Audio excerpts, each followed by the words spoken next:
பார்க்கும் போது நாக்கு ஊறுது. பஞ்சு மாதிரி இருக்குதுங்க. இட்லி மாதிரி இருக்கு. தொண்டங்களே வாங்க சாப்பிடலாம். வாவ், வேற லெவல் இருக்கு பீஃப் கறி. வாங்க பாப்போம். ஹலோ வணக்கம், நான் உங்கள் சூர்யா. சொந்தங்களே எல்லாருக்கும் வணக்கம். இன்னைக்கு என்ன வீடியோ பார்க்க போறோம் பார்த்தீங்கன்னா, கேரளா பீஃப் கறி, இட்லி, அடுத்து வந்து பாத்தீங்கன்னா பூரி இருக்கு. இதான் வந்து சாப்பிட்டு பாட்டு எப்படி இருக்குன்னு சொல்லி சொல்ல போறேங்க. வாங்க. ஃபர்ஸ்ட் இட்லிங்க பாருங்க எப்படி இருக்குன்னு பாருங்க. எடுத்து வச்சுக்கலாம். பஞ்சு மாதிரி இங்கதான் சம்பவமே இருக்குது. கேரளா பீஃப் கறி. வாவ் பாருங்க சொந்தங்களே. அடுத்து பீஃப் கறி எடுத்து நம்ம இட்லியோட வச்சுக்கலாம். எங்க வாங்க சாப்பிடலாம் வாங்க. கேரளா பீஃப் கறி மனசுலாய் வேற லெவல் இருக்கு போது சம்பவம். கறி பீஸ் பாருங்க. இன்னைக்கு மனைவி சமையல் தான். நல்லா வெந்திருக்குங்க. இட்லியோட வச்சு சாப்பிட்றப்போ மாப்பிள்ள செம்ம மாப்பிள்ள. சொந்தங்களே, தம்பிகளே, அண்ணன்களே, வேற லெவல் இருக்குதுங்க. பீஃப் கறி வாங்கிங்க இந்த கேரளா ஸ்டைல் சாப்பிட்டு பாருங்க. நல்லா சுட சுட இருக்குது.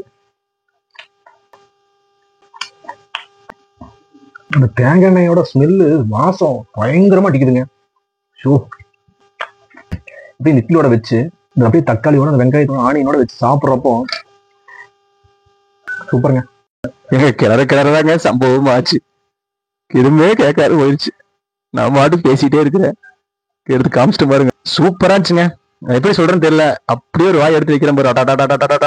ஓவராலா சூப்பரா இருந்துச்சுங்க. அப்படியே எடுத்து பாக்குறப்ப அந்த கறி எடுத்து சாப்பிட்றப்போ சாமி பயங்கரமா இருந்துச்சுங்க.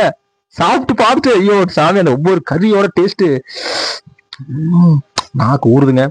அந்த டேஸ்ட் ஒரு அந்த இஞ்சி பூண்டு விழியோட டேஸ்ட் வேற லெவல் இருந்துச்சு. இதுதான் பேசியிருக்கேன். ஆனா வந்து பாத்தீங்கன்னா எதுவும் கேட்காத போயிருச்சு. நான் நினைச்சு கூட பாக்கல இந்த அளவுக்கு சம்பவம் நடக்குன்னு சொல்லிட்டு. சொந்தங்களே இருங்க, இதையும் நான் செக் பண்ணிட்டு வந்துட்டு இதுன்னு கேக்குதுன்ட்டு. ஆடா சாமி, அந்த கறி எடுத்து வச்சு கட்டிக்கிறப்போ சூப்பருங்க. இதை விட சொர்க்கமே அப்படின்ட்டு நானு. அப்படி தூக்கி அடுத்து பூரிக்கு போய்க்கலாம். பூரி எடுத்து 2 வச்சுட்டேங்க.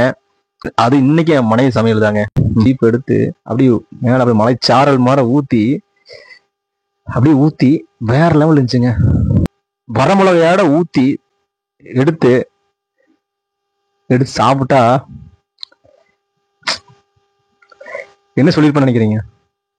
சூப்பரா இருந்துச்சுன்னு தான் சொல்லியிருக்கேன். நெக்ஸ்ட் பாத்தீங்கன்னா அப்படியே சூப்பர் சூப்பர். இந்த மாதிரி நீங்களும் சாப்பிட்டு பாருங்க. எல்லாருமே பீஃப்க்கு வந்து பாத்தீங்கன்னா புரோட்டா தான் செஞ்சு சாப்பிட்டு இருப்பாங்க. நம்ம வந்து பூரி சாப்பிட்டு இருக்கோம். இது ஒரு தனி சுவை தான். அவருங்க அப்படி கறியோட சேர்த்து பூரியோட செஞ்சு சாப்பிட்றப்போ நச்சுன்னு இருந்துச்சுங்க. இது காம்பினேஷன் சூப்பரா இருக்கு. நான் அதுதான் சொல்லியிருக்காங்க. இது டேஸ்டே வேற லெவல் இருந்துச்சு. ட்ரை பண்ணி பாருங்க. அந்த கருவேப்பிலையோட சாப்பிட்றப்போ ஒவ்வொரு பீஸோட சாப்பிட்றப்போ சூப்பரா இருந்துச்சு. டேஸ்ட் வைஸ் சூப்பரா இருந்துச்சு. யாராவது பாத்தீங்கன்னா பூரிக்கு வந்து பீஃபோட செஞ்சு சாப்பிட்டு இருப்பீங்களான்னு தெரியல. நான் சாப்பிட்டு இருக்கேங்க. ஓவராலா சாப்பிட்டு முடிச்சாச்சு. செம்ம டேஸ்ட் வைஸ் சூப்பரா இருந்துச்சு. வட்டல் காலி. ஓகேங்களா? மறக்காம நம்ம சேனல் தான், நம்ம பையன் தான் சொல்லிட்டு மறக்காம லைக் பண்ணுங்க, ஷேர் பண்ணுங்க, சப்ஸ்கிரைப் பண்ணுங்க. இதோட இந்த வீடியோ முடிச்சுக்கலாங்க. நன்றிங்க.